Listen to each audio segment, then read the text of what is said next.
మీ హిందువుల ప్రకారం ఏంటంటే ఆయన ధర్మం ఏం చెప్తుందంటే నువ్వు ఎవరినన్నా మొక్కుకో. భగవద్గీత ఏం చెప్తుంది తెలుసా? నువ్వు నన్నే మొక్కు, కృష్ణునే మొక్కు, రామునే మొక్కు, వీళ్ళనే మొక్కు అని చెప్పదు. నువ్వు ఎవరిన నమ్ముకో.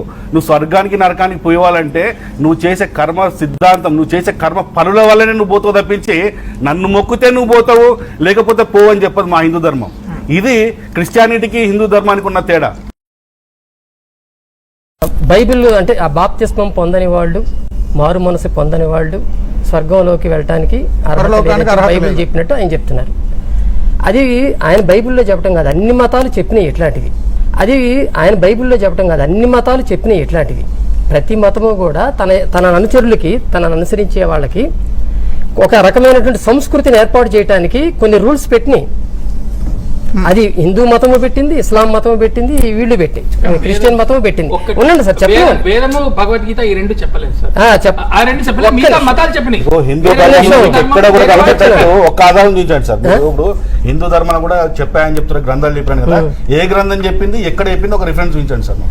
సర్వధర్మాన్ పరిత్యజ్య మామేకం శరణం వ్రజ. ఇదేమిటి దీని అర్థం చెప్పండి సార్. అన్ని మతాలను వదిలిపెట్టి నన్ను ఒక్కడినే సేవించు. అహం త్వా సర్వ పాపేభ్యో మోక్షయిష్యామి మా శుచ. ఏం చెప్పింది? అనన్యాశ్చింతయంతో మాం ఏ జనా పర్యుపాసతే తేషాం యోగక్షేమం వహామిహం అని చెప్పింది.